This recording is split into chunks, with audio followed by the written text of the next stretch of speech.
le président de la transition concentre entre ses mains l'essentiel des pouvoirs de la République.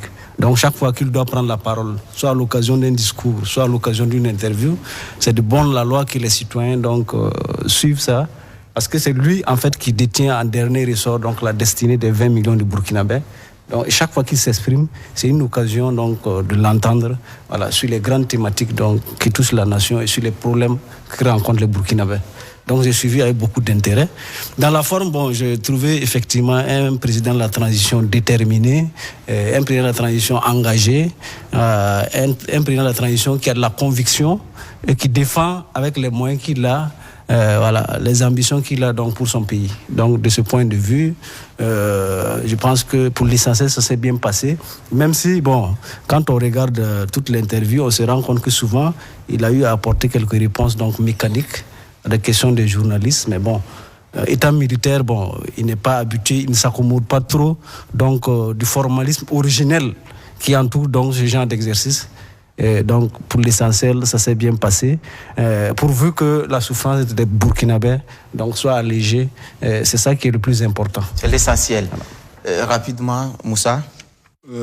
J'espère qu'on reviendra en détail sur cette question parce qu'il y a tellement de choses à dire. Hein. Non, je trouve que c'était une interview correcte, ça s'est très bien passé et je trouve qu'en tant que chef de l'État, c'est normal qu'en période de crise, de temps en temps, il fasse le point à ses compatriotes et que, justement, il essaie de répondre un peu aux questions que les Burkinabés se posent à travers la voix des journalistes. Et je pense que ça a été un bel exercice. Et beaucoup de choses ont été dites. Et j'ai trouvé que les journalistes n'ont pas joué à la complaisance. Vraiment, il y a des questions, il a été bousculé. Donc, à ce niveau-là, je pense qu'il y a c'était beau, il y avait beaucoup de choses à dire. Maintenant, dans le fond, ses propos, il y a des forces, il y a des choses très intéressantes qu'il a dites, il y a des choses qu'il a bottées en touche. Et en même temps, il y a des éléments, des informations qu'il a données et qui, personnellement, suscitent à moi des inquiétudes. Mais on reviendra, je pense, dans les détails là-dessus. Kentouga, oui. Quelle appréciation de la prestation du chef de l'État? Bon, il faut dire qu'effectivement, on a suivi le président. Et pour moi, j'étais quand même étonné de la sérénité du président sur un certain nombre de sujets. Étonné également de la réussite, n'est-ce pas, donc de cet exercice que beaucoup de présidents, malgré leur expérience politique de plusieurs dizaines d'années, c'est pas tous les présidents qui ont l'amour régulier donc de ce genre d'interviews, parce que c'est des interviews où vous êtes appelé à parler de beaucoup de sujets, des sujets aussi sensibles, mais des sujets aussi complexes dans la gestion. Donc, j'ai trouvé aussi bien dans la forme que dans le fond un président qui a une vision pour son pays et un président aussi qui entend justement, comme lui-même l'a dit le jour de la prestation de serment, donner jusqu'au plus haut sacrifice toutes les forces donc pour justement juguler cette crise sécuritaire que nous vivons. Donc je trouvais dans la forme un président serein qui m'a étonné, un président aussi qui a su articuler en fait justement ses arguments par rapport donc aux questions des journalistes. Bon, contrairement à une certaine opinion, ou du moins quelques individus qui ont tablé sur donc la qualité donc de nos confrères, je pense que ils ont été à la hauteur et ils ont posé justement des questions, en tout cas qui justement des questions que beaucoup de Burkinabés se posent. Donc aussi bien dans le fond que dans la forme, j'ai trouvé un président serein, un président ambitieux pour son pays. Maintenant, on viendra peut-être en détail sur les insuffisances donc, de cette interview où effectivement beaucoup de choses ont été abordées par moments avec, de façon holistique. Et beaucoup de Burkinabés n'arrivent pas à comprendre comment justement ça va s'articuler sur le terrain. Et donc, je pense que c'est une interview qui vient compléter un peu, en tout cas, la déclaration du Premier ministre à l'ALT. Ça donne cette interview a donné beaucoup plus de lisibilité dans l'action gouvernementale. Et je pense que c'est une très bonne chose et que ça m'a carrément étonné, en tout cas, la capacité du président à se donner à cet exercice. Et c'est une très bonne chose pour le peuple burkinabé. On dirait donc félicitations au capitaine Traoré et à nos confrères Ruth Bini Ouattara et à Soumaïla Rabo. Quelle est votre compréhension de cette affirmation? Bon, peut-être qu'il veut dire que la guerre en elle-même comporte plusieurs séquences et que dans le cas donc de ces étapes, il y a une étape préliminaire qui a été passée, à savoir que le renseignement et puis la reconnaissance aérienne, c'est ce que j'ai cru comprendre. Et que maintenant, les troupes aéroportées au sol, ça va venir par la suite. Bon, nous ne sommes pas militaires, c'est eux qui savent comment ça se passe. Donc c'est à eux de dire ce qu'il y a et pourvu qu'il y ait des résultats. Voilà. Lorsque j'ai écouté son discours, il y a un certain nombre d'éléments quand même qui ont attiré mon attention. Le premier élément que j'ai trouvé assez important, c'est lorsqu'il a clarifié un peu le statut des volontaires pour la défense de la patrie. Je pense que là, il a marqué un point parce qu'en réalité, comme vous le savez, les volontaires pour la défense de la patrie, conformément à la loi qui les régit, sont des auxiliaires des forces de défense et de sécurité. Je pense que c'est un aspect sur lequel il faut beaucoup insister pour ne pas nous créer d'autres problèmes. Voilà. Mais Diallo, ça c'était connu, ce statut était suffisamment clair? Oui, c'était suffisamment clair, mais tel que les opinions donc, qui ont circulé en temps avec nos partenaires, les échanges qu'on a eu avec nos partenaires, et même à l'interne, la question des VDP est sujet à polémique, parce que les gens estiment que s'ils ne sont pas encadrés par les forces de défense et de sécurité, il peut y avoir des risques qu'il y ait des exactions. Voilà, parce qu'ils ne sont pas habitués, ils n'ont pas cette capacité de discernement qu'ont les forces de défense et de sécurité. À partir du moment où c'est le chef de l'État, le garant du bien-être de l'ensemble des Burkinabés qui le précise ainsi, je pense qu'il ne peut plus avoir un discours antinomique à ce que le président de la transition a dit, puisque c'est le président de la transition qui est le chef suprême. Tous les autres, ce sont ses collaborateurs occasionnels et ils doivent s'insérer dans la vision que le chef de l'État a déclinée. Parce qu'il vous souviendra que lorsque le Premier ministre a rencontré l'ambassadrice canadienne, je pense, la question des VDP est revenue par rapport à l'armement. Donc le principal, c'est les forces armées nationales. Et l'accessoire, c'est les volontaires pour la défense de la patrie qui viennent en appui aux forces de défense et de sécurité. Parce qu'ils sont des auxiliaires des FDS. Donc cette clarification était importante et il a donné. Je pense que ça crée davantage plus un climat de confiance et ça permet aux citoyens donc d'accompagner le processus donc de reconquête de l'intégrité du territoire national. Voilà. Ça, c'est le premier aspect. Le deuxième aspect, dans son discours, il a eu à souligner que les communautés les plus stigmatisées sont celles qui souffrent paradoxalement de plus du terrorisme. Ça aussi, j'ai trouvé ça intéressant parce que là, ça veut dire qu'il porte sa tunique de président de tous les Burkinabés et je pense que ça, c'est une bonne option. Parce que en même temps, il fait croire qu'il n'y a pas de problème ethnique. Oui, mais... bon, oui, mais tel qu'il dit, bon, moi je prends un aspect... Qu'est-ce qu'on retient finalement? Bon, moi, je retiens ce qui m'arrange. Je retiens ce qu'il m'arrange. Donc, je retiens la première version. Voilà, à savoir que tous les Burkinabés sont égaux et c'est lui qui est le garant de l'intégrité physique de tous les Burkinabés. Et moi, je l'encourage fortement à aller dans ce sens. Parce que lorsque vous êtes président de la République, vous n'êtes plus le chef partisan. Alors, vous devenez le président de tous les Burkinabés et donc vous devez travailler à faire en sorte que tous les Burkinabés se reconnaissent en votre gouvernance et que tous les Burkinabés puissent apporter éventuellement leur contribution à la réussite de votre mission qui vous est assignée. Voilà. Pour terminer... Rapidement, s'il vous plaît. Voilà, par rapport à la guerre, là, je pense que ça, c'est un lapsus, ça a dû l'échapper. Parce qu'en fait, ce qu'il voulait, il ne peut pas dire que la guerre n'a pas commencé d'abord, puisque la guerre a commencé depuis 2016. Des militaires sont tombés, des FDS sont tombés, des VDP aussi sont tombés, des civils également sont tombés. Donc la guerre a commencé.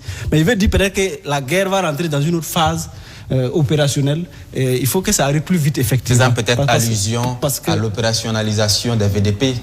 Non, puisque l'opérationnalisation des VDP... Les 50 000 VDP, je veux dire, qui oui, sont mais ça, c'est pas le principal. Le principal, c'est les forces armées nationales.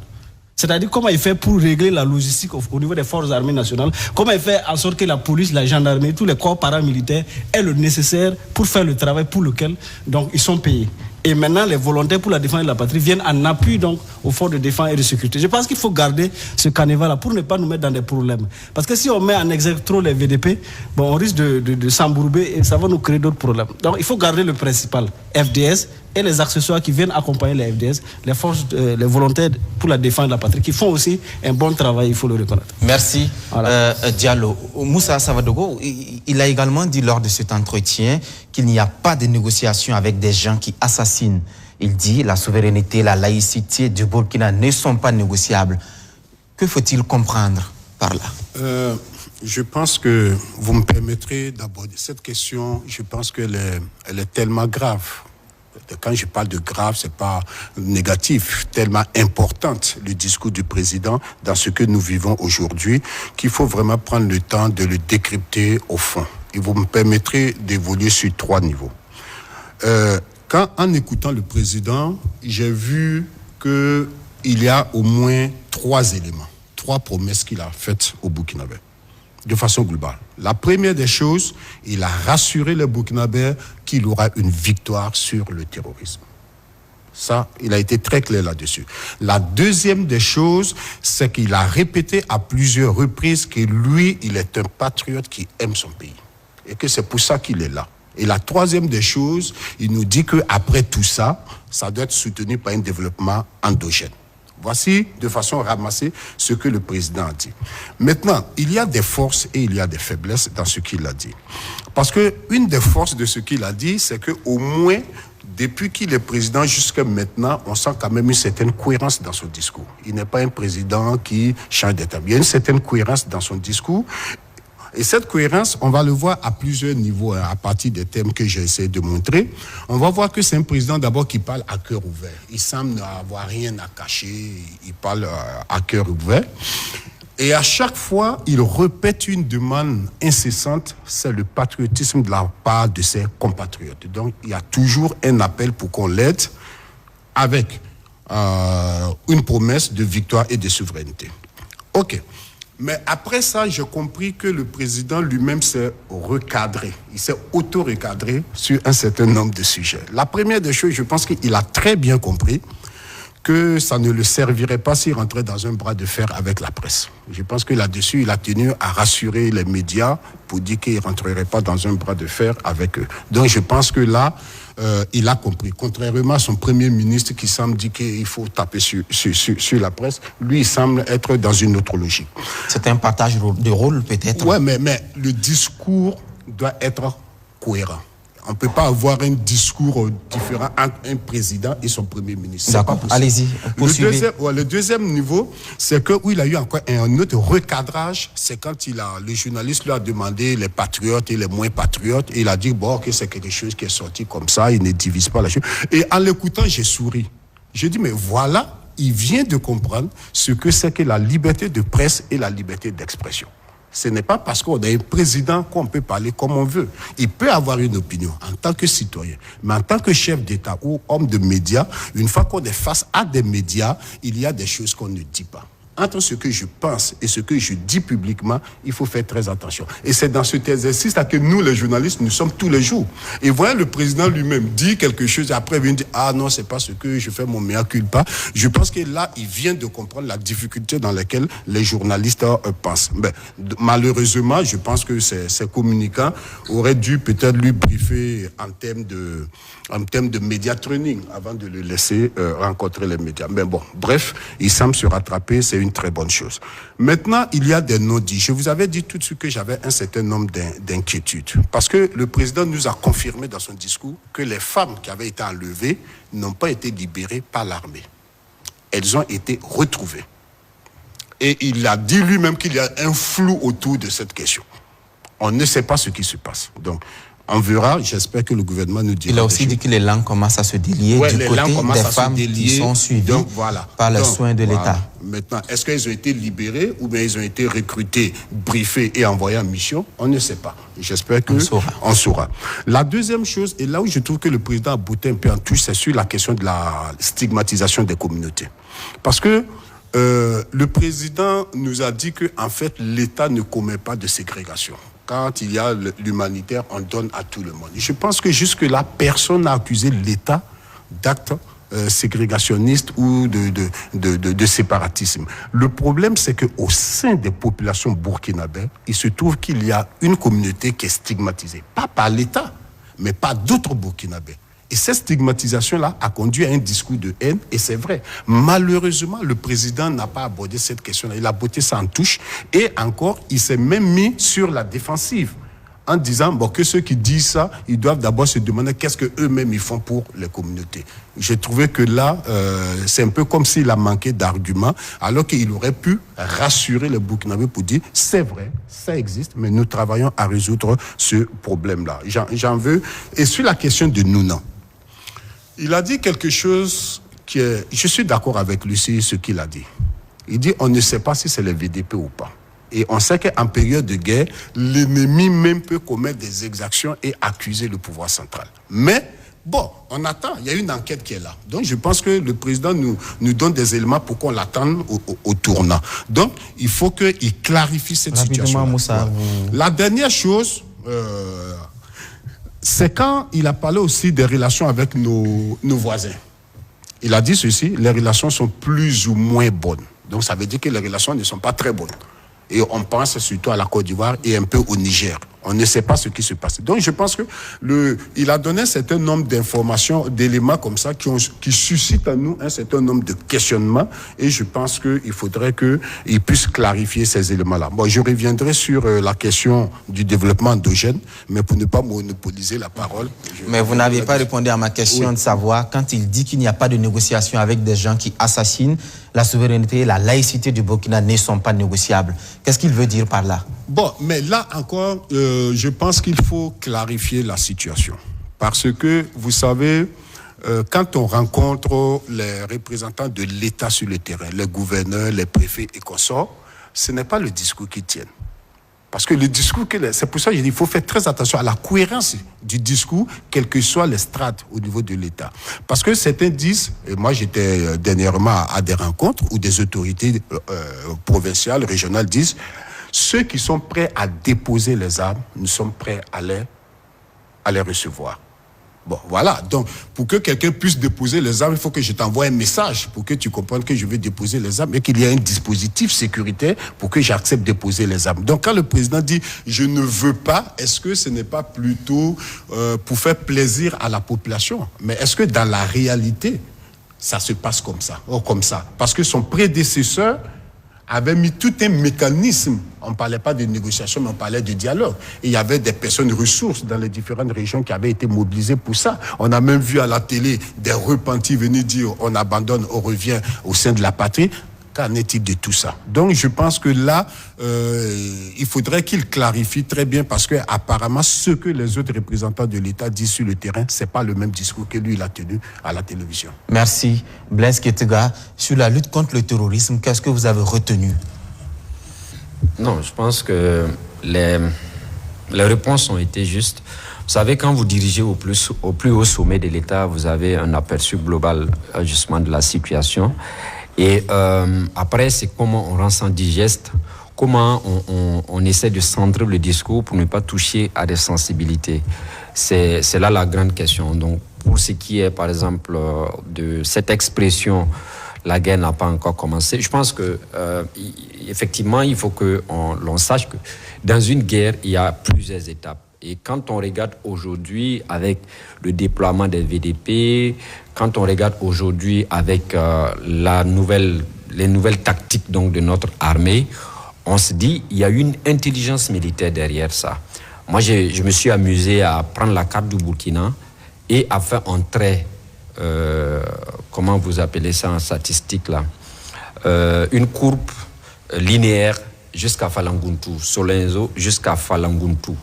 J'ai regardé, évalué en fait le niveau de violence ces 2 derniers mois dans ces localités-là.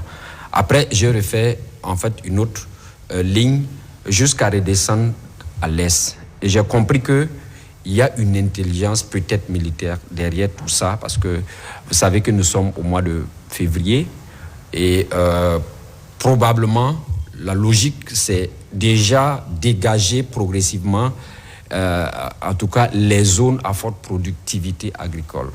Et par la suite, il y a aussi des difficultés qui existent, qui sont des difficultés structurelles. Les difficultés structurelles, d'abord, il y a une question de gouvernance globale. À l'intérieur de la gouvernance globale, il y a la question de la gouvernance militaire elle-même, avec beaucoup de difficultés à l'intérieur, non seulement sur le plan organisationnel, mais également sur le plan matériel et sur le plan de la stratégie de guerre.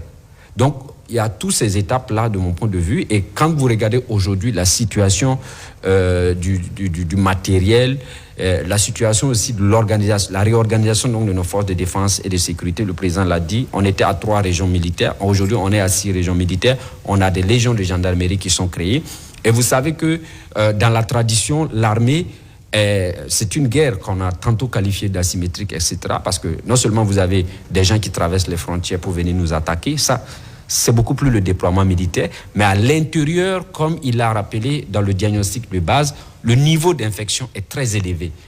Et en fait, aujourd'hui, nous nous retrouvons dans une situation où, au-delà de ce qui est communément vendu terrorisme, à l'intérieur, vous avez, comme l'ont dit plusieurs experts en sécurité, qu'il y a des narcotrafiquants, il y a un certain nombre d'acteurs qui se sont invités donc, à cette crise. Donc ça rend tellement complexe la crise que la logique militaire qui va consister d'abord à récupérer les zones sous emprise terroriste, maintenant, il faut une deuxième stratégie qui est celui, par exemple, de la consolidation. Et il l'a dit à Solenzo, la consolidation, c'est l'étape la plus difficile parce que non seulement il faut travailler permanemment, et c'est en cela qu'il y a eu l'intelligence des BIR qui vont par moment être redéployés rapidement sur un certain nombre de tronçons, mais également faire un maillage. Donc tout ça prend, voilà, tout ça prend du temps.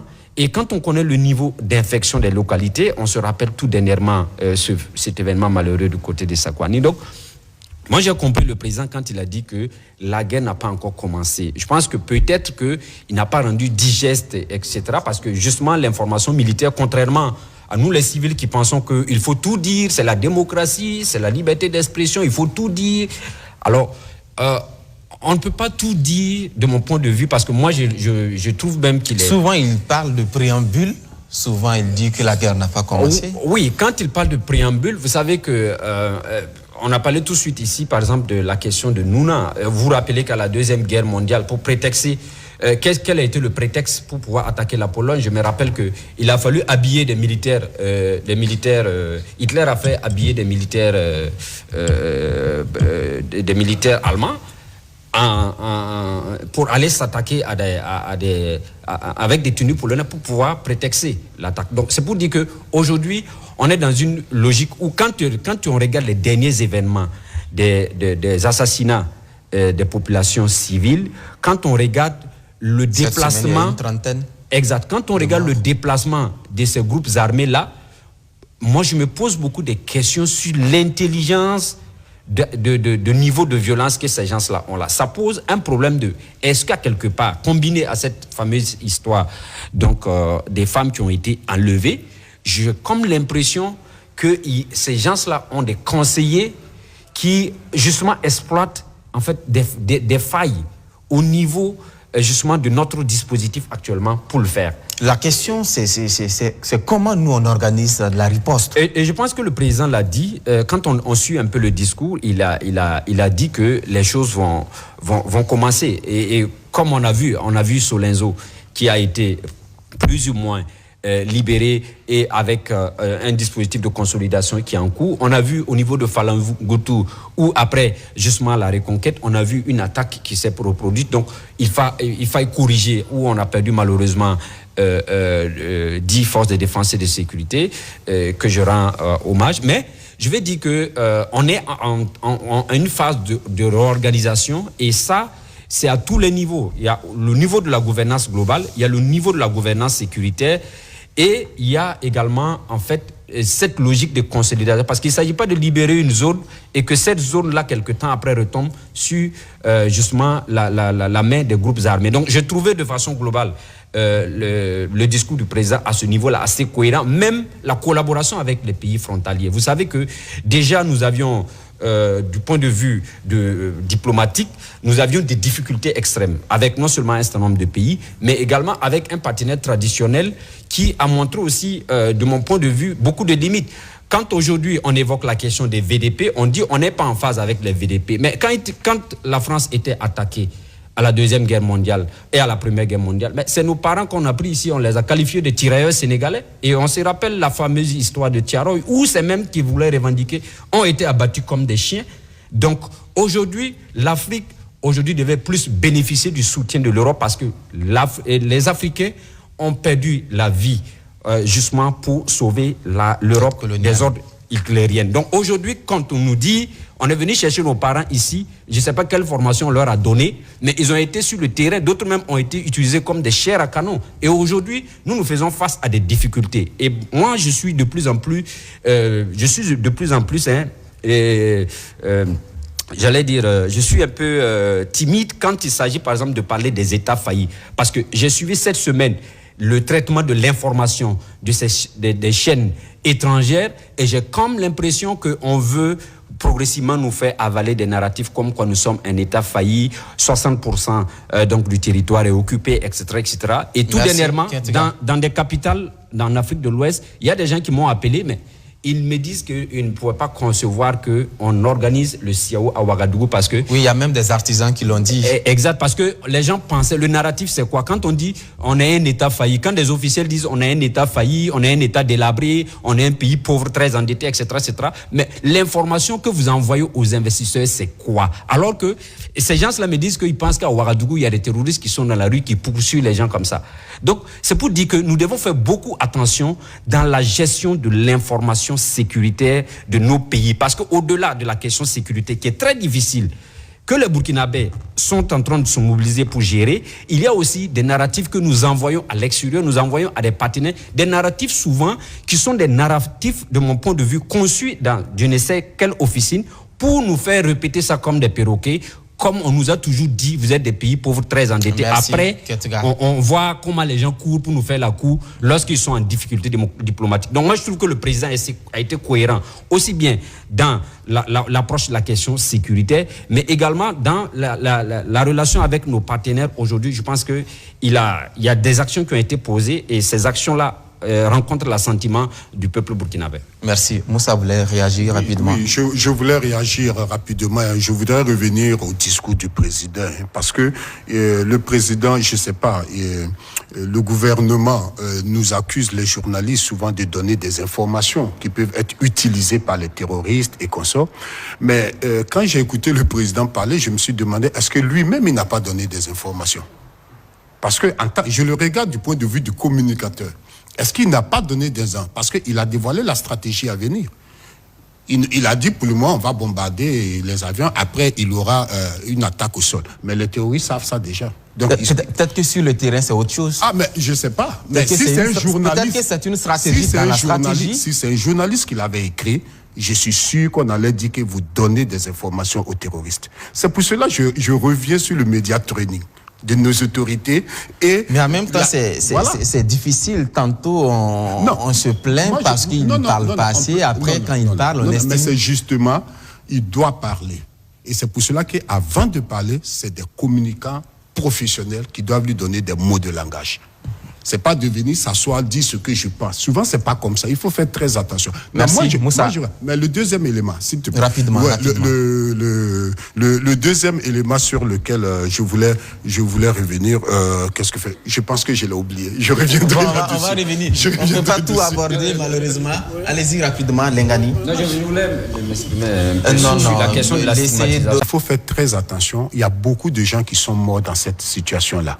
Nous sommes en guerre. On parle même de guerre asymétrique. Et venir dire que la guerre n'a pas commencé, ça pose problème. Je pense qu'il aurait pu trouver un autre mot pour dire que la guerre va rentrer dans une autre phase, etc. Parce que sinon, tous ceux qui ont perdu, qui sont tombés au front, on se demande ils sont tombés pourquoi. Donc c'est pour ça que je dis il faut faire très attention pour faire... voilà. Kentega, rapidement. Non, je pense aussi que... peut-être qu'à ce niveau-là, il faut une certaine coordination. Et le président ne peut pas s'y mixer dans des questions judiciaires, même si, par moment, on veut entendre son avis là-dessus. Maintenant, le deuxième élément que je voulais rappeler, c'est quand le président s'est exprimé sur la question de la stigmatisation. Alors, en anthropologie, on dit il y a ce qu'on appelle le président Roch l'a rappelé, il faut éviter le repli identitaire et la stigmatisation. Il l'a dit à plusieurs reprises. Alors, dans le contexte dans lequel nous sommes, c'est comment justement la communication autour donc de cette question de stigmatisation là se fait. Et quand il a rappelé, effectivement, moi, je rends hommage à un grand homme aujourd'hui du Sahel, M. Ama Arba Diallo, un homme qui a posé un certain nombre d'actions allant dans le sens du développement du Sahel, qui a même créé des organisations en partenariat avec ses amis pour développer un certain nombre de projets et programmes dans le Sahel. Voilà un homme, aujourd'hui, de mon point de vue, qui doit être célébré comme il se doit parce qu'il a posé un certain nombre d'actions. Merci. Maintenant, je dis, il y a des Burkinabés aujourd'hui qui, avec des pagnes, qui, avec 1 kilogramme de riz, on a vu la mobilisation à l'Ino Faso, avec un certain nombre de ses frères burkinabés, ici, on fait de mobilisations grandeur nature avec des vivres. Lesquels vivres ont été transportés à Seba, à Arbinda, à Gorom, etc., pour ravitailler des Burkinabés. Donc, moi, je pense qu'à ce niveau-là, il y a des gens qui ont payé le sacrifice. On se rappelle cette histoire de Gaskindé où on a perdu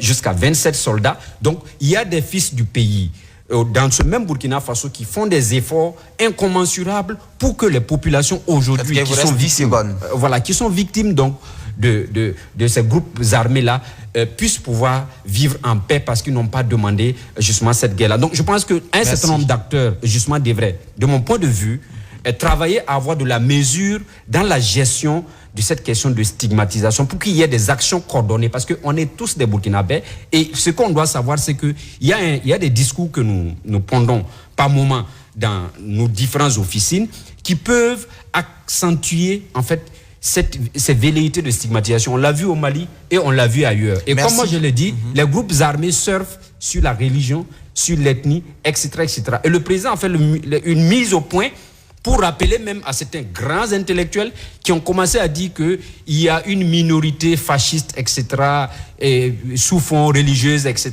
qui sont en train de vouloir islamiser le Burkina. On a vu tous ces discours-là et il a fallu justement que le président rappelle qu'il est président de tous les Burkinabés, il est président non d'une religion, non d'une ethnie, mais il est le président qui va justement travailler à ce que la question de la laïcité, qui est un élément fondamental du pays, soit respectée. Merci beaucoup. Que ça reste toujours flou. Mais pour le président, ce n'est plus flou. Oui, mais j'ai cru comprendre que c'est une affaire qui était confiée au tribunal militaire, non? C'est une affaire qui est pendante en justice, je crois. Peut-être qu'il faut suggérer au président de la République que pour les dossiers qui sont pendants en justice, de respecter peut-être le secret de l'enquête et puis bon, après ça, parce que si, comme lui, du fait de son statut, s'il parle, bon, on ne sait pas si ça peut interférer sur la suite ou pas. Donc, c'est toujours mieux. Il ne fait pas que parler. Il a même dit dans le cadre du dossier, je pense, de lieutenant. Donc, sois informé de la suite. C'est à partir de là que ça peut bien se passer. Parce qu'en réalité, les citoyens ont confiance à la justice. Maintenant, ce que les citoyens souhaitent, c'est que tout ce qui rentre là-bas puisse sortir et qu'on ait un éclairage et chacun va se soumettre à la décision de la justice, puisque c'est la justice qui est le dernier rempart dans la société. Mais au-delà de ça, ce qui m'a le plus aussi marqué, c'est le fait qu'il a parlé de réformes au niveau judiciaire. Il a parlé notamment de travaux d'intérêt général, je crois. Voilà. Je pense que c'est un mécanisme qui existe déjà dans la législation judiciaire, même si c'est à petite échelle. Mais tel que lui il parle, peut-être il veut généraliser ça, amener ça à une certaine échelle. Parce que quand il a dit ça, ça m'a fait un peu sourire. J'ai pensé aux généraux qui sont à la MACA. Bon, j'ai juste fait la corrélation. Il a même parlé de ses prérogatives constitutionnelles de grâce. Bon, ça m'a fait un peu sourire, mais c'est bien. Il faut aller dans ce sens. Parce que lorsque vous êtes président de la République, pour réussir, il faut activer sur tous les leviers sur lesquels vous pouvez activer. Mais il ne faut pas regarder aussi la face de quelqu'un. Parce que comme on le dit, un président de la République, il est entouré de conseillers, il y a des ailes radicaux, on peut dire il y a des ailes modérées, et ainsi de suite. Si vous avez suivi donc le film 24 heures chrono, vous comprendrez par exemple qu'aux États-Unis, le président américain, il a plusieurs conseillers qui ne disent pas forcément la même chose, et à la fin, lui, il est obligé donc de statuer, d'arbitrer et de trancher. Et un président de la République, il faut être élastique. Il faut être élastique, t'ouvrir au maximum pour avoir donc une assiette assez crédible donc de citoyens pour mener à bien l'action. Parce qu'en fait, on est dans une situation où on a tellement fait de changements qu'aujourd'hui, la personne du président et la nation se confondent. Voilà. on ne peut plus se payer le luxe de continuer donc dans ces changements qui, au fond, en fait, n'ont pas apporté grand-chose. Parce que si les changements allaient apporter grand-chose, depuis Roch-Marc Christian Kaboré, peut-être que maintenant, on était devant. Mais il faut capitaliser, il faut compter sur tout le monde. Ça aussi, je pense que c'est important. Il n'y a pas de gens à laisser au bord de la route et à aller avec un clan de partisans circonstanciés. Non, il faut aller avec tout le monde. Et c'est dans ce sens, je pense qu'il peut faire l'essentiel. Parce que la nation transcende tout. Au nom de la nation, on peut sacrifier certains privilèges, certains intérêts pour que la nation survive. Et après ça, on revient pour gérer nos difficultés qu'on a, nos divergences qui peuvent exister. Donc, je le souhaite bonne chance, je le souhaite d'être plus élastique et que la souffrance des Burkinabés puisse diminuer surtout. C'est le plus important. Merci. Voilà. Juste un petit mot. Allez. En fait, que c'est lui qui était soupçonné. Voilà. Non, il a laissé comprendre que en réalité, c'est lui qui est un peu visé. Et donc, à partir de ce moment, je pense qu'effectivement, il nous a donné des éléments comme quoi qu'il maîtrise le fond du dossier. Donc, c'est-à-dire qu'on lui donne on lui rend compte, etc. Et je ne sais pas si c'est la meilleure manière de rendre justice. Par contre, il a lancé un défi au journal, puisqu'il a rappelé que le journal dit qu'il a des détails. Et effectivement, je pense que dans la situation actuelle, le journal gagnerait à poursuivre et à donner un certain nombre d'éléments. Parce que quand vous discutez même avec les conseillers de IB, qu'est-ce qui se dit ? En réalité, la personne qui est visée dans ça, c'est même pas le journal. Il faut avoir le courage de le dire. C'est le propriétaire du journal, comment il s'appelle, Bitou Nama, Germain, qui s'est engagé en politique, qui est le premier responsable du Fonds patriotique, etc., dont le journal fait des choses. Donc, en réalité, il y a des non-dits dans ce dossier. Certains pensent que M. Nama veut utiliser son journal pour régler des comptes politiques. C'est ce qui se murmure un peu partout. Voilà. Donc, cette histoire-là, IB est sorti, il a donné sa version des faits, il a fait comprendre que le journal avait des agendas cachés. Bon, écoute, il revient maintenant, je pense, à notre confrère L'événement, dont le rédacteur, le directeur Serge Houlon a dit qu'ils avaient des preuves à faire sortir. Je pense que voilà, dans ça, il n'y a pas de micmac. Mais voilà. si tant est que le journal a failli être à la profession, pourquoi ne pas lui coller un procès? C'est plus simple comme ça, non, que de s'offusquer sur un plateau. Vous savez, en journalisme, on dit qu'il n'y a pas de vérité absolue. Il y a des parcelles de vérité. Peut-être que le journal a raison un peu, l'autre côté, ils ont raison un peu. Donc, si j'ai un peu raison, ça veut dire que j'ai un peu tort aussi. Donc, il y a des moments, il faut laisser la chose mourir de sa belle mort. Voilà. Rapidement, pour qu'on en finisse avec. Depuis quelque temps, moi, je m'intéresse aux mémoires des anciens chefs d'État au Burkina Faso. Et il y a un ancien chef d'État qui a dit qu'au Burkina, il y a deux types de personnes. Il y a des gens qui sont programmés à ne pas savoir traire le lait. Mais c'est une fois que le lait est plein dans la calebasse, leur plus grand travail, c'est venir renverser justement cette calebasse-là de lait trait. Parce qu'ils ne savent pas traire, mais ils savent comment renverser la calebasse. Il a été dit ici sur ce plateau que le président à l'université de Ouagadougou devait s'exprimer sur cette histoire des 400 millions. Et moi, j'ai trouvé à l'époque qu'à partir du moment où un dossier en justice, il faut éviter de mettre le président dans une situation difficile. La justice est indépendante au Burkina. Et cette indépendance a été acquise de longue lutte. Et moi, je dirais aujourd'hui, si on a assez de problèmes au Burkina Faso, je peux vous dire la vérité, la justice est le poumon de tout. Et je suis sûr que si la justice se met rapidement au travail sur un certain nombre de dossiers emblématiques, on a parlé tantôt des crimes économiques dans le temps, on a parlé de la question de la corruption, on a parlé de la question de la gestion d'un certain nombre de dossiers conflictuels. Et tout ça, ça crée beaucoup de frustration. Ce qui fait qu'aujourd'hui, sur un certain pan de la société burkinabé, un Burkinabé aujourd'hui peut se retourner contre son pays. Parce que justement, la question de la justice pose problème. Et je pense que dans la réflexion de la réforme, Diallo l'a souligné ici, et c'est en cela que je suis d'accord, il faudrait que nous convoquions nos mécanismes endogènes pour justement travailler à ce que la justice et le peuple justement arrivent. Il faut qu'il y ait un couloir qui permette au bas peuple de comprendre les mécanismes de fonctionnement de la justice. Et donc, je pense qu'à ce niveau-là, le président a péché justement en s'exprimant sur ces questions de justice-là. Et là, moi, je le dis depuis longtemps.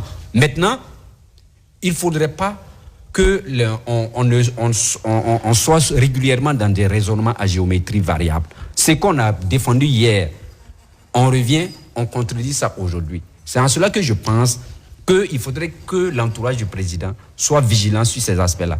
Ce n'est pas au président, justement, de s'immiscer dans des questions de justice. À partir du moment où le dossier est en instruction, oui, hein, et la procédure judiciaire est enclenchée, il faut laisser justement la justice faire son travail. Merci, Kentega.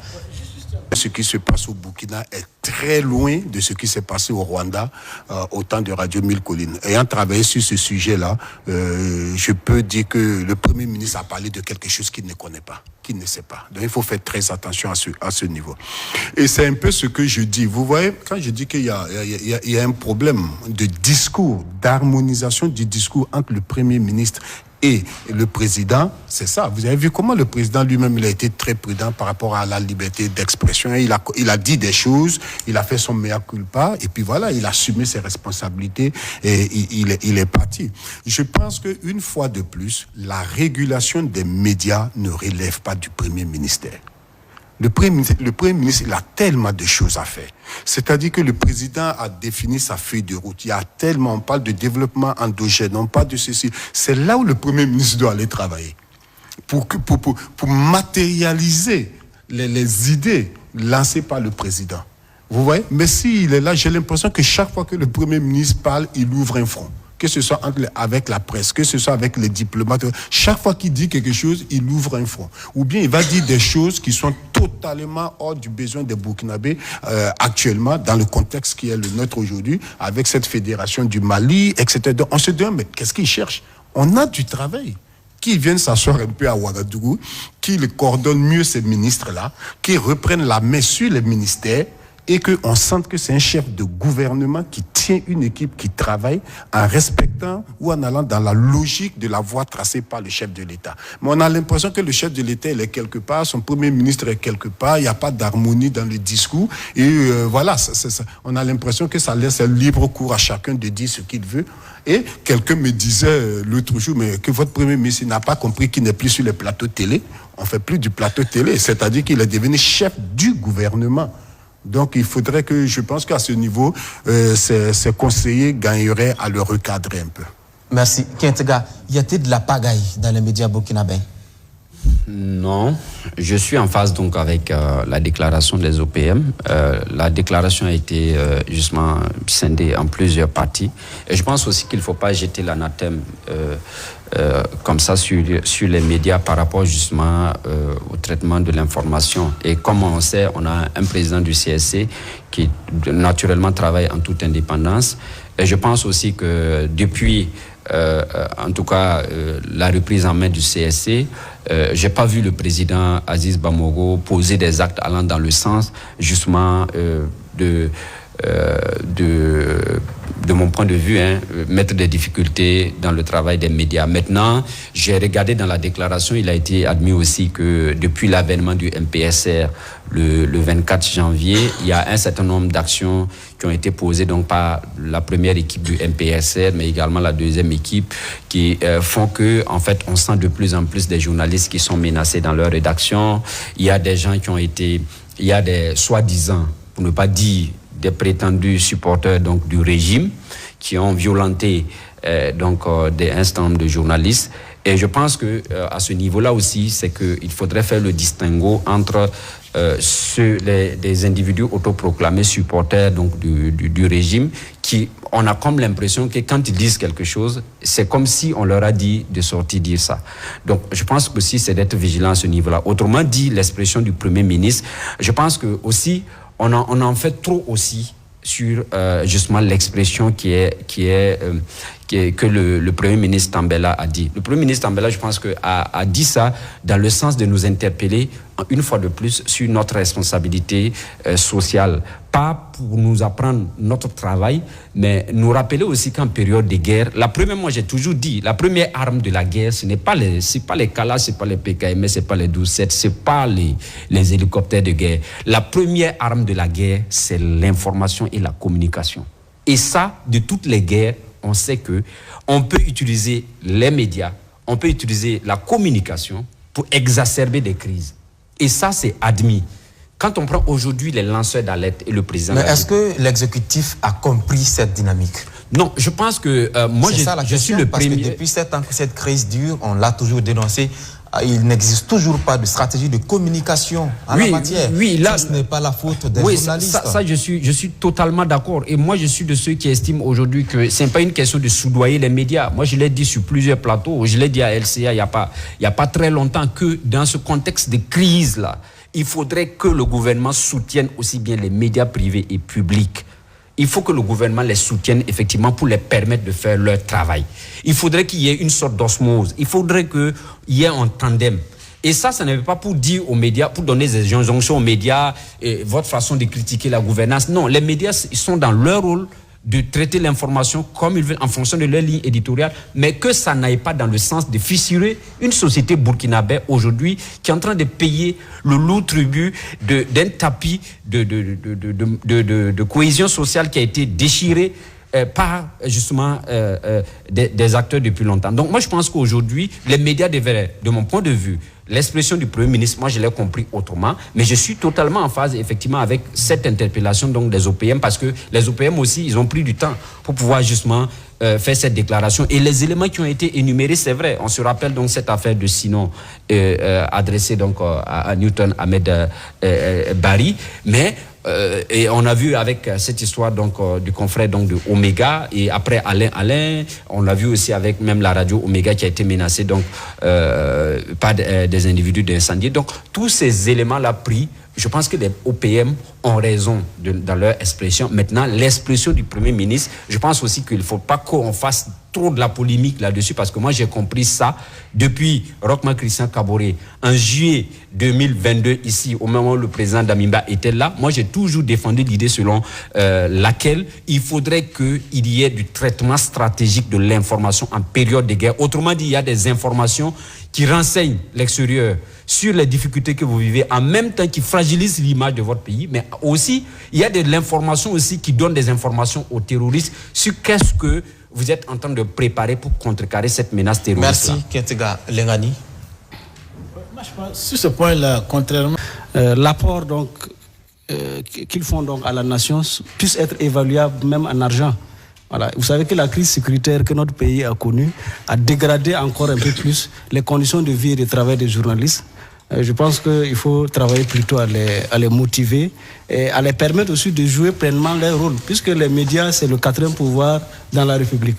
On a rétabli la Constitution, donc les journalistes ont plein entier pour jouer donc leur rôle dans la République. Ça, c'est le premier aspect. Le deuxième aspect, il faut travailler peut-être à ce que, au niveau de la législation, sur la communication, qu'on puisse regarder, puisque c'est le Conseil supérieur de la communication, institution administrative indépendante qui est chargée de contrôler le traitement de l'information au niveau du pays. Donc il faut voir, si on pense que la situation actuelle nécessite qu'on ajoute donc des recadrages d'ordre institutionnel, c'est là-bas qu'il faut aller voir et puis faire jouer les mécanismes qu'il faut en faisant passer la loi par l'Assemblée législative de transition. À partir de là, quand on va mettre les journalistes dans un cadre législatif et réglementaire assez précis, là maintenant s'ils sortent hors de ce cadre, on peut peut-être essayer de faire jouer les mécanismes existants. Sinon, c'est un Premier ministre qui ne porte pas de gants quand il monte sur le ring. Chacun a sa façon de s'exprimer, lui il s'exprime comme ça, et son supérieur hiérarchique immédiat qui est le président de la transition, jusque-là, n'a pas mot à dire. Qui sommes-nous nous pour interférer? Donc c'est au président de la transition à décider. Sinon M. de Tambela, il a un franc-parler. Mais est-ce que vous le comprenez dans sa dynamique? On suppose qu'il est inquiet peut-être de ce qui se dit, notamment sur les plateaux télé et dans les émissions radiophoniques. Est-ce que vous comprenez son inquiétude? Je comprends son inquiétude, mais je peux ne pas la partager. Puisqu'en réalité, lorsque vous êtes dans le feu de l'action gouvernementale, il y a certaines insuffisances que vous ne voyez pas. Donc, seul un œil extérieur peut voir ces insuffisances et vous les souffler. J'ai cru comprendre que c'est cette tâche que les médias font. Donc, à partir de ce moment, les médias contribuent plutôt à améliorer l'action gouvernementale, plutôt qu'à le saper. Maintenant, s'il y a des brebis galeuses donc, à l'intérieur du dispositif, on peut faire activer les mécanismes institutionnels existants Bon, et le juge va juger s'il y a des éléments, effectivement, qui nécessitent qu'un média soit fermé ou autre, mais c'est à la juridiction de truc. Et c'est au Conseil supérieur de la communication de prendre ça en premier ressort. Je pense que l'un dans l'autre, il faut peut-être chercher une articulation qui nous permette, en même temps qu'il garde sa personnalité, qui puisse aussi ajouter un peu une mixture, qui puisse permettre de rendre comestible par la suite ce qui fait sortir. Parce qu'en réalité, c'est ça. Parce que faire sortir quelque chose, si l'interlocuteur qui est en face n'a pas consommé ça, bon, ça, vous n'avez pas aussi totalement atteint votre objectif. Donc, il faut qu'il travaille effectivement à regarder ça. Et en tant qu'aîné, quand j'aurai l'occasion, je lui dirai un mot. Merci. Rapidement, Moussa. Oui, rapidement. Quelque chose que j'ai personnellement apprécié et même soutenu, la déclaration des organisations professionnelles, parce que je pense qu'au-delà de ce qui a été dit dans le texte, il faut voir l'esprit qu'il y a derrière ça. C'est-à-dire l'esprit qu'il y a derrière, c'est-à-dire la corporation s'est restée unie sur l'essentiel. Et je pense que là, c'est vraiment un message très fort qui a été envoyé à nos gouvernants. Et nulle part, il faut qu'on soit très clair, j'ai pas vu un gouvernement qui est parti au fer avec les médias et a réussi. C'est pas possible. Sur le long terme, c'est pas possible. Je n'en vois pas. Donc, il faut faire très attention à ce niveau-là. Maintenant, au niveau où se trouve le Premier ministre, vous savez, il y a des choses qu'on dit online, comme ça, et il y a des choses qu'on dit en off. Vous voyez? Donc, le Premier ministre aurait pu dire des choses, exprimer son inquiétude, mais en off, dire au CSC, est-ce que vous ne pouvez pas nous accompagner dans tel sens? Appeler les organisations, est-ce que vous ne pouvez pas nous accompagner dans tel sens? Mais quand vous venez de façon ouverte comme ça, donner l'impression que vous voulez croiser le fer avec les autres. Donc, ça, c'est voilà. Peut-être la faute au service de communication, parce que c'était une rencontre qui était fermée, c'était un compte rendu en réalité qui a été fait de cette audience avec le Conseil supérieur. Les responsables de communication des ministères, souvent, ce n'est pas parce qu'ils manquent de professionnalisme. Souvent, leur obstacle, c'est le patron lui-même qui ne comprend pas leur mission, qui veut les réduire à simples relations de presse, etc.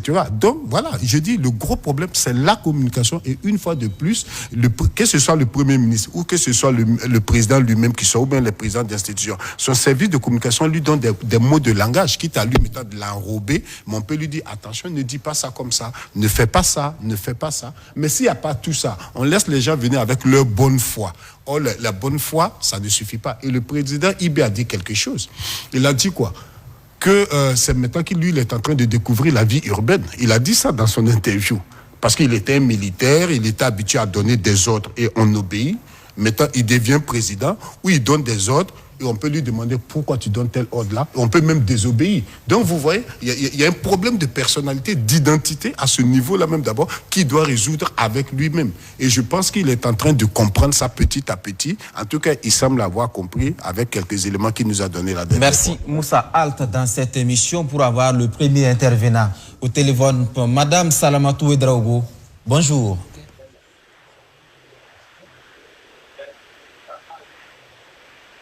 Madame, vous nous recevez? Oui, je vous reçois. Allez-y pour votre contribution. Merci. Bonjour tout le monde. Bonjour. Donc moi, je voulais parler de l'interview du chef d'État, mais je vais ouvrir une parenthèse concernant les médias. Rapidement. Moi, ce que j'ai compris de ce que Maître de Tambela a dit, il y a eu des débats sur des chaînes de télé où c'était pas équilibré. On invite 4 personnes qui viennent, qui tirent à boulet rouge sur le chef de l'État, sur l'action du gouvernement. Au moins, quand vous invitez 4 personnes, qu'il y ait 2 personnes qui félicitent au moins certaines actions positives et 2 autres qui dénigrent. Moi, je crois que c'est dans ce sens-là. Sinon, ce n'est pas pour du tout museler une presse quelconque. Donc, concernant l'interview du capitaine, moi, j'ai apprécié. J'ai vu un chef d'État qui maîtrisait, en tout cas, les sujets qu'on lui soumettait. Et à certains moments, on a vu son indignation concernant les 400 millions. Et c'est la journaliste qui l'a indexé. Ce n'est pas qu'il s'est senti concerné. Ruth Dini Ouattara a dit, camarade, monsieur le président, c'est vous qu'on indexe. Elle lui a dit ça carrément. Et c'est là qu'il était obligé de répondre. Il dit, même si 400 millions sont sortis, je crois que ça a été remis à telle institution. Et voilà. On aura la lumière sur tout ça. Donc, moi je veux revenir sur Lengani. La dernière fois lors de mon intervention, il a intervenu en dernière position. Madame, oui. Il faut plutôt vous prononcer sur les sujets à l'ordre du jour. Non, c'était un sujet à l'ordre du jour parce que tout de suite, il a dit mais on ne voudrait pas que vous fassiez une fixation. De ne plus l'insulter. Madame, il n'est pas question d'une fixation. Madame, jamais insulté Lengani. Madame, est-ce que vous m'écoutez? Et sur les réseaux sociaux, c'est lui qui prête le flanc. Depuis. Bon, madame, je pense qu'on ne se comprend pas. Merci. Le fédéralisme par association, c'est quoi? C'est quand des États qui ont qui maîtrisent l'intégralité de leur territoire. Par exemple, le Gabon, c'est un exemple que je prends, et la Guinée équatoriale, par exemple. Donc le Gabon et la Guinée équatoriale qui décident de fondre les deux États ensemble en fédération. Ça, c'est une fédération par association, puisque c'est des États déjà existants qui se regroupent et qui forment une fédération.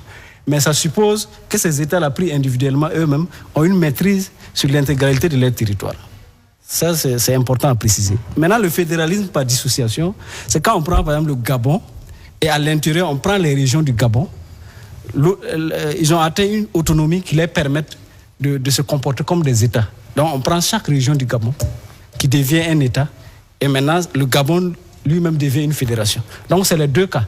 Moi, j'ai cru comprendre que la coopération avec le Mali visait plutôt à permettre aux deux États à recouvrer d'abord, dans un premier temps, l'intégralité de leur territoire. Parce que c'est de ça qu'il s'agit. Si vous êtes des États incomplets, vous ne pouvez pas faire une fédération, puisque vous-même, chaque État lui-même n'est pas normalement constitué. Donc j'ai cru comprendre que son voyage au Mali, c'est pour permettre aux deux pays qui vivent les mêmes réalités à s'asseoir ensemble, à fédérer leur énergie, pour pouvoir dans un premier temps recouvrer d'abord l'intégralité de leur territoire. Voilà. Donc si c'est dans ce sens, je comprends parfaitement ce qu'il a dit. Et c'est une bonne chose. Maintenant, il faut savoir que, comme on le dit, on ne choisit pas ses voisins. La géographie est une réalité intangible. Il faut qu'au niveau donc, des autorités, donc de la transition, on travaille à faire en sorte que les intérêts des États ne soient pas dépendants des conjonctures politiques. Je vais parler notamment de la Côte d'Ivoire, parce qu'on a l'impression que quand il y a un changement au Burkina ou bien à la Côte d'Ivoire, en fonction donc des têtes qui sont là-bas, on a l'impression que les relations soit se refroidissent, soit se réchauffent. Je pense qu'il faut arrêter ça. Parce que comme on le dit, on ne choisit pas ses voisins. Un voisin, c'est un voisin. Et vous êtes obligé de collaborer avec lui. Mais vous pouvez ne pas avoir les mêmes points de vue. Ça, c'est normal. Voilà. Chacun peut défendre un agenda, mais pour les éléments communs, il faut que vous travaillez ensemble à mutualiser vos efforts. Le problème qu'on a aujourd'hui, c'est quoi? On est plus en contact avec le Mali parce qu'on estime qu'on a presque la même vision. Donc c'est tout naturellement qu'on est ensemble. Mais je trouve qu'il y a d'autres États qui restent. Qu'est-ce qu'on fait du Niger? Parce que la frontière, le Burkina Faso est frontalier avec le Niger.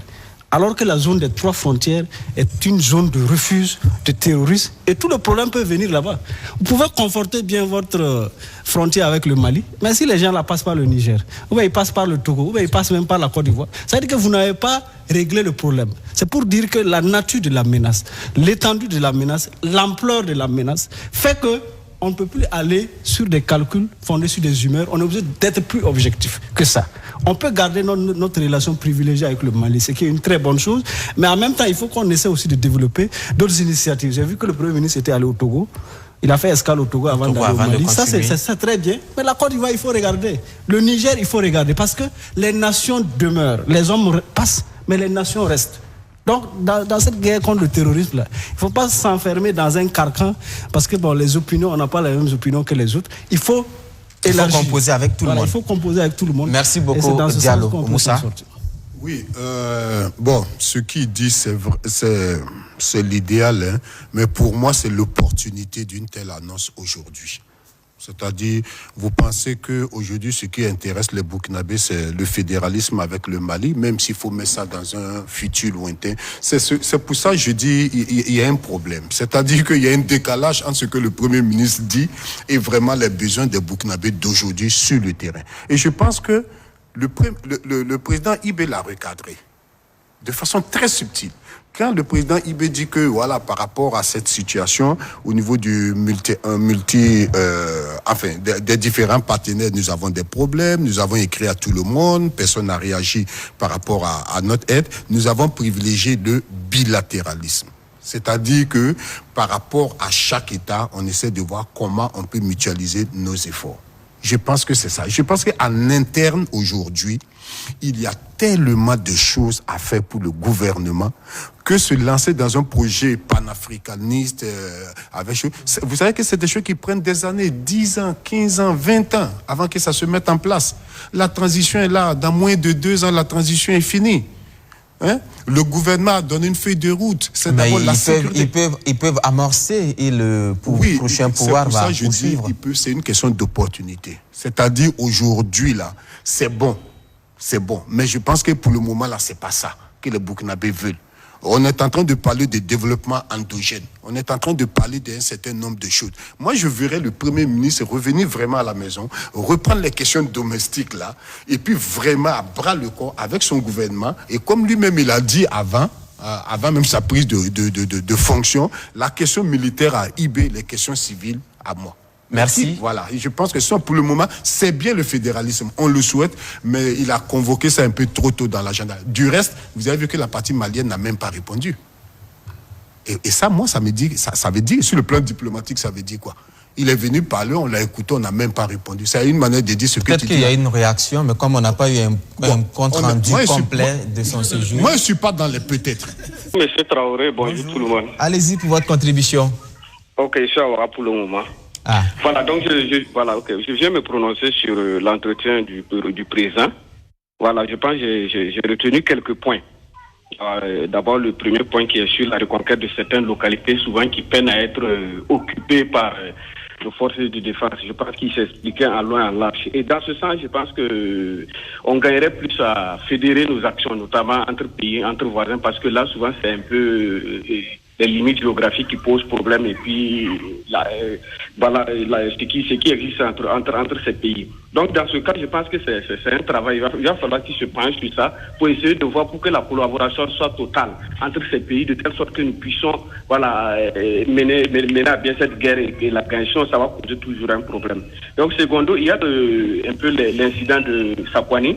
Voilà, il a mentionné ici que c'est le comportement de la population lors des passages des combattants et autres. Je pense qu'ici, les médias et tous ceux qui peuvent en tout cas se lancer dans la communication, il va falloir communiquer, apprendre à dire à la population que non, quand des convois passent, des convois passent, souvent il y en a qui veulent acclamer, ils sont contents de voir un convoi militaire ou des manœuvres militaires, tout ça. Mais contrairement, ce n'est pas perçu de la même manière par le militaire qui, quand il se voit filmer, pense à autre chose. Je pense que là, on gagnerait plus à maximiser sur la communication pour dire à la population non, nous sommes en guerre et toutes les failles sont exploitées, les choses ne sont pas vues dans les mêmes angles. Donc de là, nous gagnerons. Donc il faut communiquer, intensifier la communication. Donc cela vous revient.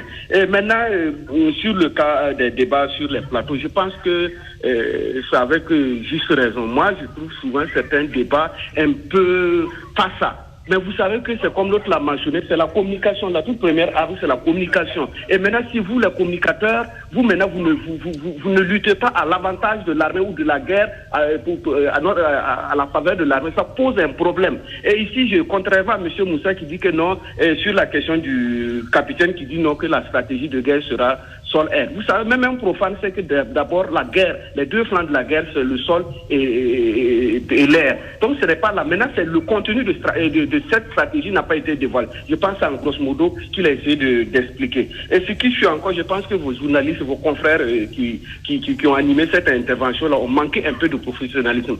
Là, d'abord, je m'adresse à la dame qui est partie directement dire que non, monsieur le président, vous êtes indexé pour les 400 millions. Je pense que c'est trop osé. Deuxièmement, la question, c'est de l'autre monsieur Rabo qui parlait où le président a répondu, dit que la guerre n'a pas encore commencé. Je pense que la réponse est ambiguë. Et quitte à lui maintenant de lever ça, ce pas-là pour pouvoir se faire comprendre et faire comprendre les millions de téléspectateurs qui regardent et qui écoutent la télé. Je pense que la guerre n'a pas commencé, ne veut pas dire qu'ils ne sont pas en guerre. Et comprenez le président parce que là, il a des termes militaires. Et termes militaires veut dire quoi? La guerre n'a pas commencé, il ne veut pas dire que non, la guerre n'est pas là. Il y a peut-être le rapport ou ce qu'il faut pour bien mener cette guerre-là qui n'est pas encore là. Donc il ne peut pas vous dire non, voilà ce qui se passe. Donc maintenant, quitte à vos journalistes souvent de savoir comprendre les choses ou demander des explications pourquoi on vous explique. Parce qu'à exposer ça sur l'antenne, vous allez encore créer des problèmes pour dire que non, des gens meurent, des FDS meurent, la population meurt, et monsieur le président vient dire que la guerre n'a pas encore combattu. Je pense que depuis un certain temps, moi je me rappelle une fois sur votre antenne, monsieur Thiobiano, il est temps que nous passons à l'offensive, pas toujours sur la défensive. Et ici, il a dit que non, les militaires se battent avec les moyens qu'il y a. Et ils ont adressé des correspondants pour acquérir de nouveaux matériels. Jusque-là, tu vois qu'ils peinent à venir ou d'autres sont en voie. Maintenant, c'est pour dire que nos volontaires pour la défense sont là, les militaires sont là. Et cette guerre-là n'a pas encore commencé pour dire que non, ils vont mettre tous leurs moyens, tout ce qu'il faut réellement pour maintenant rentrer en temps plein dans cette guerre, notamment sur tous les flancs. Donc ce n'est pas pour dire que non, il est venu vendre les stratégies sur la plateforme, autre. Donc quitte aussi souvent nos intervenants, quand vous ne maîtrisez pas un sujet, il ne faut pas vous lancer là-bas pour créer d'autres... Monsieur Tiombiano, Monsieur Tiombiano, un peu le contenu du discours. Donc pour terminer... Il ne m'entend pas. Bon, j'avais une petite question pour vous, c'est pas grave. Merci d'avoir appelé Monsieur Jean Tiombiano. Alors, on poursuit avec le débat. Blaise Ketuga, à vous la parole. Oui. Sur la visite du Premier ministre au Mali. Et comme je l'ai dit, il faut que le Premier ministre comprenne que nous avons une société fortement politisée. Et il faut qu'on comprenne aussi que nous avons ce que moi j'appelle couramment l'économie de la politique. Vous savez, l'appareil d'État a été depuis longtemps, l'État burkinabé était comme babysitter d'un certain nombre d'individus qui surfaient sur les opinions politiques, des organisations politiques, par moment même qui n'arrivent même pas à avoir des conseils municipaux, qui ne peuvent même pas avoir 2-3 conseillers municipaux, mais qui vivaient sous le compte de l'État, de l'appareil d'État et des officines politiques. À partir du moment où vous comprenez ça, il faudrait justement travailler au niveau de la communication, pour que les actions que vous menez, les gens n'exploitent pas justement des parties donc de vos interventions pour faire de la polémique là où il n'y a pas. Ça, il faut que le Premier ministre comprenne ça. Et je ne connais pas un gouvernement du Burkina qui n'a jamais eu de problème en matière de communication. Je ne connais pas ce gouvernement-là. Depuis la démocratie libérale dont on est rentré en 90, Blaise Compaoré a toujours eu des problèmes en matière de communication. Même malgré qu'il avait même la possibilité de se tailler donc des agences de communication à l'extérieur. Il a toujours eu des problèmes de communication. Et il a toujours eu des ministres de la communication qui nous ont fait créer, on a créé des polémiques ici. Roch Marc Christian Kaboré, pareil. Sous la transition, pareil. Moi, j'ai jamais vu un président dont on n'a pas trouvé les failles. Et je pense que le Burkina, en tout cas, cette expertise-là, on doit l'exporter. On est champion en comment aller chercher Parler de fédéralisme aujourd'hui, d'abord la visite rentre dans de mon point de vue, une logique globale. Nous partageons 1200 km avec le Mali. Et depuis le président Roch Marc Christian Kaboré, on n'a pas senti une volonté justement de mise sur pied d'actions conjuguées avec justement le Mali pour justement contrecarrer la menace terroriste. Et je pense que depuis le MPSR 1, il y a eu le président Damimba qui avait fait une visite là-bas et la logique c'était justement de travailler parce qu'il est parti. D'abord il a envoyé le quotidien à l'époque avec des gens à l'état-major. Par la suite lui-même il est parti et la logique c'était de dire quoi? C'était de dire comment il faut conjuguer les efforts avec le Mali parce que justement cette bande-là, il y avait en fait, elle était presque poreuse. Donc, je pense qu'aujourd'hui, la logique de fédéralisme, là, ce n'est pas dans une logique... je vois que les gens surfent sur certains acteurs du panafricanisme pour vouloir restreindre ça à ce niveau-là. Moi, je pense beaucoup plus que c'est comment conjuguer les efforts, puisque nous partageons presque une même histoire. Et ce que certains pays côtiers aujourd'hui, qui sont dans l'insouciance totale de ce que vivent les pays du Sahel. Prenez par exemple la Côte d'Ivoire j'allais dire le Ghana et un peu le Togo, mais même si aujourd'hui avec la menace le Togo est en train de se réveiller pour qu'il y ait des conjugaisons d'efforts, on voit qu'il n'y a pas eu suffisamment d'actions coordonnées entre États.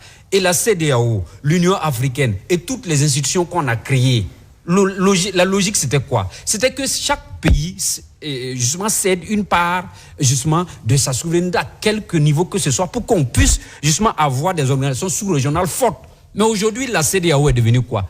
La CEDEAO est devenue, comme les gens aiment utiliser l'expression, un syndicat de chefs d'État qui se partagent plus de 12 à 15 millions, je ne sais pas combien, pour aller faire des rencontres dont l'impact sur les peuples pose problème. Donc, la logique de l'expression de ce fédéralisme qui a été évoqué par le Premier ministre, moi, je pense que c'est dans une logique de voir comment, justement, on peut initier, par exemple, des conseils de ministres conjoints avec l'État malien qui, lui, vit le phénomène terroriste avant nous et en même temps qu'il y a de l'expérience. Et il ne faut pas qu'on l'oublie. Plusieurs fois dans le discours du chef de l'État, le capitaine Ibrahim Traoré, il a rappelé qu'on a eu le soutien d'un pays voisin. Je ne sais pas si vous avez remarqué ça. Sans le nommer. Et tout le monde sait que le Mali nous a apporté énormément du soutien à tous les niveaux. Et tout dernièrement, quand le Premier ministre était au Mali, il est revenu quand il a rencontré le Burkinabé. Il a rappelé quelque chose où on a eu des problèmes avec certains pays côtiers par rapport à la commande de nos armes, depuis Rochman Christian Kabore jusqu'au président Damimba. Donc, je pense qu'il faudrait qu'on comprenne que la logique, de mon point de vue, la logique de fédération, là, c'est peut-être dans cette logique-là, comment avoir des actions coordonnées avec le Mali, aussi bien le gouvernement malien, mais l'armée malienne, parce que j'ai ouï dire qu'il y a une stratégie globale qui est en train de se mettre en place avec le Mali pour justement gérer cette bande de 1200 km. Donc moi je pense que c'est dans cette logique-là que le Premier ministre s'est exprimé. Et dire que la partie malienne, de mon point de vue, n'a pas répondu, j'ai dit non, c'est archi faux, parce que le Premier ministre Choguel Maïga l'a rappelé. Il a dit que le Burkina Faso et le Mali, nous partageons presque une même histoire. On a des populations qui s'entrepénètrent. Du point de vue de l'histoire, nous partageons beaucoup. Si en 75 et en 85, on nous a servi une guerre des pauvres, comme l'a rappelé les Issa Kalengani à leur époque, avec la bande d'Agaché, aujourd'hui, le Burkina Faso et le Mali, avec cette crise terroriste-là, sont en train de se retrouver à l'arbre à palabre, conjuguer les efforts pour éradiquer le terrorisme. Donc, à ce niveau-là, moi, je ne trouve pas que c'est exagéré de parler de fédération actuellement parce qu'on ne peut réussir dans la lutte contre le terrorisme sans fédération d'énergie. Merci. Oui, je pense que Kedga est en train de mélanger des choses. Il faut faire très attention. Rapidement. Oui, parce que quand on dit le fédéralisme, c'est pas juste la mise en commun des efforts. Ça veut dire qu'il faut qu'on revise nos constitutions, il faut qu'on revise le fonctionnement des États, il faut qu'on harmonise des choses. Il faut faire très attention. Le président Ibé a été très clair dans la lutte contre le terrorisme. Il a choisi le bilatéral parce qu'il trouve que ça va plus vite. Avec le Mali, qu'est-ce qu'on fait ensemble ? Avec le Niger, qu'est-ce qu'on fait ensemble? Avec les autres, qu'est-ce qu'on fait ensemble? Et travailler dans le bilatéral n'a rien à voir avec le fédéralisme. C'est deux choses totalement différentes. Merci Moussa Savadogo. Donc, il faut faire très attention. Le troisième intervenant, le quatrième, Alexis Savadogo nous appelle de Ouagadougou. Bonjour Monsieur Savadogo. Bonjour Monsieur Traoré. Bonjour, allez-y pour votre contribution. Oui, bon, en fait, sincèrement, moi je tombe des nues de constater qu'il y en a qui critiquent la visite du Premier ministre au Mali. Est-ce que vous pensez réellement que nous pouvons réussir notre lutte actuelle là sans une collaboration avec le Mali? Moi, je ne comprends vraiment pas notre peuple là, quoi. Je pense pas. Monsieur Savadogo, oui. Sur ce plateau, personne n'a critiqué la visite. Bon, personne, okay. en tout cas pas sur ce plateau. Ok, ça marche. En fait, allez-y pour votre contribution. Vous savez, quand l'inquiétude des dirigeants sur la presse, en réalité, les journalistes oublient le pouvoir qu'ils ont. C'est le quatrième pouvoir, s'il me trompe. C'est le quatrième pouvoir. Donc, quand un journaliste dit quelque chose, sa portée n'est pas la même chose que moi, Alexis, qui parle. Personne ne me connaît et personne ne me considère. Mais quand un journaliste dit quelque chose, c'est tout un corps qui s'exprime. Si vous voyez, par exemple, je prends juste le cas de Nouna. Le président dit qu'il y a des enquêtes en cours. Et quelqu'un dit non, on n'a pas besoin d'enquête parce qu'on connaît ceux qui ont fait l'acte. Vous voulez que la même personne a dit dans l'affaire Norbert Zongo qu'il faut faire des enquêtes et que Norbert est mort accidentellement. Et cette même personne, aujourd'hui, en fait, faisons attention, personne ne contre quelqu'un. Mais quand on a été un loup, il est difficile de jouer le rôle de l'agneau. Donc, temporisons souvent et sachons que nous incarnons un corps qui est très important, dont nos propos vont aller et sont capables de déstabiliser tout un pays. C'est pour ça que moi je suis d'accord avec M. Diallo. Dans son intervention, il apporte toujours un plus. Et c'est ça, puisque tout le monde vous suit. Donc, quand un président dit quelque chose, et un journaliste qui n'est pas un militaire, qui n'est pas sur le terrain, toi tu dis que tu connais les gens qui ont fait ça. Moi, à la place du président là, moi je t'amène, tu vas identifier ces personnes-là. On t'amène avec un cargo, tu vas aller identifier ces gens. Donc, il faut que les journalistes fassent attention. Vous êtes un corps et vous avez un pouvoir, le quatrième pouvoir. C'est pour cela même qu'il a dit que vous êtes capable, vous pouvez déstabiliser un pays. C'est pas qu'il est contre vous. Voilà, merci beaucoup. Merci beaucoup, monsieur Alexis Savadogo, d'avoir appelé. Rapidement. Moi, je pense que non, je vais réagir par rapport à ce que Moussa a dit. Je pense que si vous remarquez, moi, quand je fais mes interventions, je suis assez précis. J'ai dit que parler de fédéralisme avec le Mali actuellement, moi, je pense qu'on exagère sur justement la portée de l'esprit de Maître Kelem de Tambela. Et je dis, il est allé dans la visite là s'inscrit justement dans une stratégie globale d'harmonisation des actions avec l'État malien.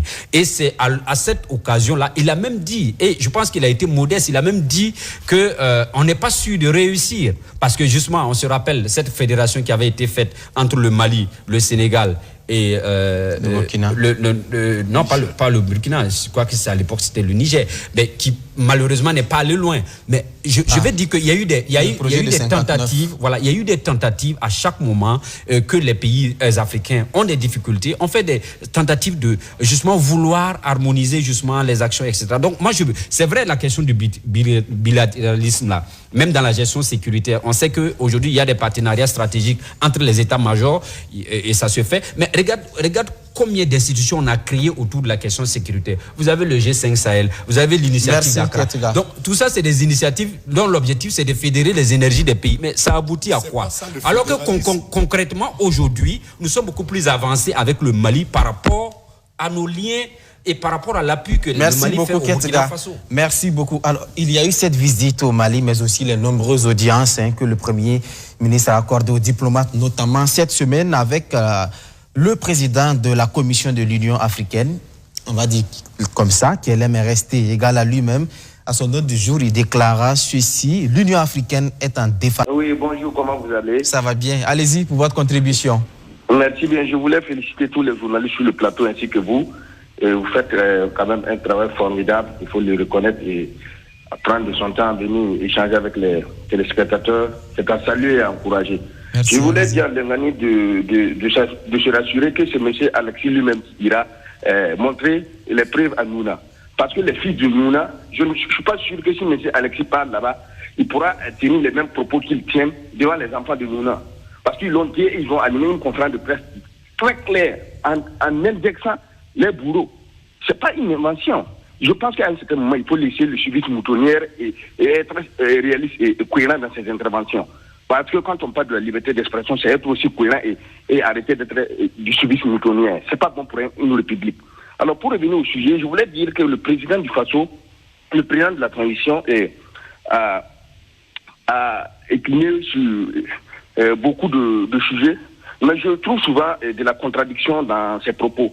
Et il faut qu'on le souligne et en même temps le souhaiter bonne chance. Vous savez, quand le président du Faso, dès les premières heures, dit que c'est une question logistique et que c'est pour 3 mois, qu'on peut régler ça en 3 mois. Et après, il vient et dit que c'est un problème de gouvernance. Après, il vient et dit encore que la guerre n'a pas commencé. Qu'est-ce qu'on doit retenir? En plus de ça, quand on nous dit que le président, que ceux qui ont fait les exactions à Nouna sont pas forcément des... Est-ce que ce sont des... Mais je pense que les résolutions ont dit clairement les choses. Je pense qu'à un certain moment, il faut arrêter de vouloir distraire l'opinion et suivre la logique des choses et nous dire la vérité et continuer. Quand on dit qu'on suit que de négatifs, que de noirs, mais c'est sur ce noir-là que le président de façon Ibrahim Traoré s'est appuyé pour venir prendre le pouvoir. Parce qu'il y avait des noirs, parce que le président d'Aniba s'est dérobé des objectifs et que ça n'allait pas. Aujourd'hui, quand lui-même reconnaît que ça s'est empiré, qu'est-ce qu'il faut faire? À un certain moment, il faut arrêter de vouloir intimider les gens ou de vouloir distraire quand des gens donnent leur opinion pour dire qu'un tel est ceci, un tel est cela.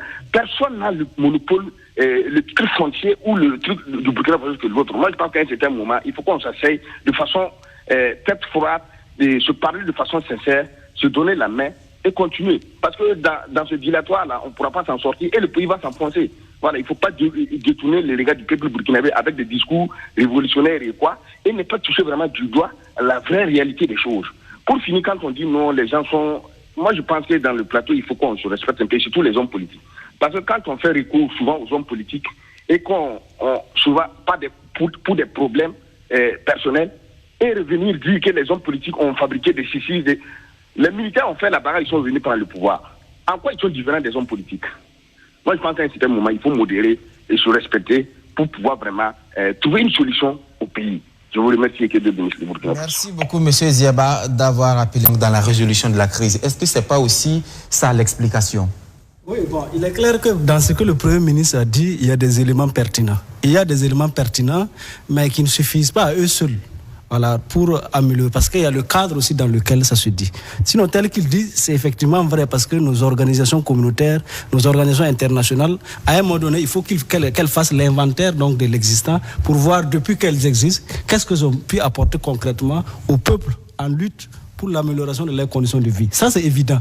Mais c'est clair que le cadre dans lequel c'est dit, ça peut aussi frustrer, ça peut devenir moins comestible par l'interlocuteur qui est en face.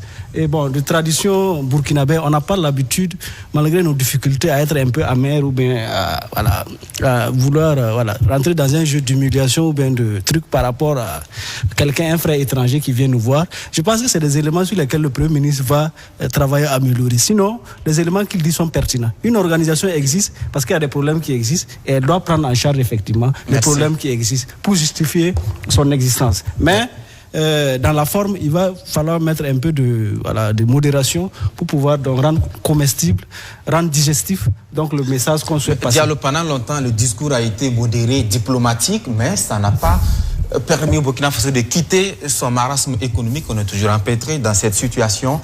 Est-ce qu'il faut toujours continuer dans la même dynamique, Moussa? Oui et non, parce que il faut faire très attention. Moi, je dis, quand vous avez besoin de quelqu'un pour vous accompagner, évitez de l'attaquer. Vous ne pouvez pas m'attaquer, m'accuser de tout. C'est vrai qu'après, clairement, il a tendu la main, il a demandé le soutien de l'Union africaine. Oui, mais faisons très attention. Le Burkina Faso est membre de l'Union africaine. Avant le Burkina Faso, des pays ont connu la crise. La RDC, le Burundi, le Rwanda, l'Érythrée, l'Éthiopie, etc., etc. Donc, le Burkina n'est pas le premier pays africain qui a une crise et puis on découvre que l'Union africaine, pendant que ces pays-là étaient en crise, le Burkina Faso était membre de l'Union africaine aussi. Donc, en tant que Premier ministre, et comme le président l'a dit, c'est pour là que j'ai dit qu'il faut faire très attention. Il y a une distance entre le Premier ministre et son président. Le Premier ministre a dit quoi? Nous avons écrit à toutes les institutions, y compris l'Union européenne. Et nous avons compris l'Union africaine. Et non, même l'Union européenne aussi. Et nous avons compris qu'il faut privilégier le bilatéral. Ça porte ses fruits avec le Mali. On verra. Mais quand le président arrive, le Premier ministre arrive comme ça, il attaque le président de la Commission de l'Union africaine. Tout en sachant. Ça dit qu'il ne sait pas qui est ce monsieur. Il ne sait pas quel est le pouvoir de ce monsieur. Est-ce que ce n'est pas aussi le discours du président de la Commission? Quand il vient dans un pays en crise où les populations souffrent tout de suite, c'est le retour à l'ordre constitutionnel qui nous intéresse. Mais ça pose un problème. Ça, c'est normal. Si le premier, s'il vient parler de l'ordre constitutionnel, c'est parce que le Burkina a signé des conventions. Il rappelle simplement les conventions. Est-ce que ce qu'il a dit là, c'est pas ce que le Burkina même a signé? Mais ces mêmes conventions disent aussi de soutenir les pays qui sont en crise de façon concrète, mais on ne les respecte pas. Je ne sais pas ce que l'Union européenne fait. Je ne peux pas aujourd'hui vous garantir... L'Union africaine. Je ne peux pas vous garantir aujourd'hui que depuis que la crise a commencé, l'Union africaine n'a rien fait. Peut-être que ce que le président attendait et le premier, c'était peut-être qu'on nous donne des armes, etc., etc. Mais l'Union africaine, est-ce qu'elle a des armes? L'Union africaine, est-ce qu'elle a une force? Donc c'est pour cela que j'ai dit, le Premier ministre... C'est une interpellation pour que tout ça soit effectif. J'ai dit, vous savez, quand on est Premier ministre, on n'est pas n'importe qui. Quand on est Premier ministre, on a... D'accord, merci beaucoup. Il faut donner de l'autorité à sa parole. Voilà. Réaction sur cette analyse du Premier ministre. Ça m'étonne quand même de Moussa quand il dit qu'il ne sait pas ce que l'Union africaine fait pour le Burkina et en même temps, il trouve que le Premier ministre... Je ne peux pas garantir qu'il n'a rien fait. Non, c'est ce que ça veut dire. Alors, je trouve que pour ne pas être hypocrite, il faut souvent évaluer les institutions dont les objectifs plutôt c'est peut-être de fédérer les énergies, etc. Pour l'Union africaine. L'Union africaine aujourd'hui, qu'on le veuille ou pas, l'Union africaine a un problème. Même le Faki, c'est Faki, Moussa Faki. Mais on a tué des gens au Tchad ici. C'est un Tchadien, non? Il a été ministre au Tchad. Je l'ai suivi brillamment s'exprimer sur le développement de l'Afrique. Il a parlé de l'énergie dans le Sahel. Mais le problème c'est quoi? Quand Kadhafi se battait ici par rapport à l'Union africaine, on nous a servi quoi? Il veut islamiser l'Afrique. Et aujourd'hui, cette Union africaine-là, disons-nous la vérité, c'est une union de tous les pays africains. Et dans ce sens-là, cette union-là, à un certain moment, il faut faire de l'évaluation. C'est un peu comme ce qu'on dit de la CEDEAO. Vous savez, c'est tout dernièrement à Abuja que l'argent de contribuables des Africains, des gens se partagent à chaque mois et s'asseyent à Abuja pour dire qu'on va créer une force anti-coup d'État. C'est là-bas qu'on s'assoit pour dire qu'on va créer un mécanisme de voir comment aider les pays justement de la CEDEAO à résoudre des problèmes. Alors qu'on sait que ce soit l'UEMOA, qui est l'organisation monétaire, que ce soit la CEDEAO, il y a un certain nombre d'institutions à l'intérieur de ces organisations-là, dont l'objectif c'est de veiller à la bonne gouvernance. La simple petite chose, des jeunes Africains qui fuient le pays pour aller mourir dans les mers à Lampedusa, etc., cette Union africaine n'a jamais pris à bras le corps l'immigration clandestine de ces jeunes Africains qui sont humiliés au quotidien en voulant traverser le désert. Je pense, très honnêtement, aujourd'hui quand on parle de la question de la malgouvernance dans nos pays africains, on a vu ici des problèmes que des pays ont vécu. Prenez l'exemple de la Côte d'Ivoire, qui a traversé une crise ici. Mais on n'a pas senti réellement l'apport de l'Union africaine dans la résolution de cette crise. On est en train de finir, on est largement je trouve que le Premier ministre est débordé. victime. Je trouve que le Premier ministre allez-y à la conclusion. Il doit se raviser pour justement rentrer, de mon point de vue, dans cette petite histoire de diplomatie-là. Mais aujourd'hui, comme je l'ai dit, on a caressé les gens. Apparemment, on a comme l'impression qu'ils n'écoutent pas. Donc, moi, je pense que cette nouvelle tournure-là, c'est de dire aux gens, de leur rappeler leur rôle et, en fait, de les inciter aussi à la réflexion. Comme ça s'est passé avec Mbalo qui a eu des douches froides quand il est venu ici. Parce que la réalité, c'est que les pays du Sahel vivent dans des difficultés énormes. On ne voit pas la mobilisation de l'Union africaine. Allons soutenir. Merci beaucoup, Kietga. Merci, Kietga. Pour finir, plus de la moitié des boutiques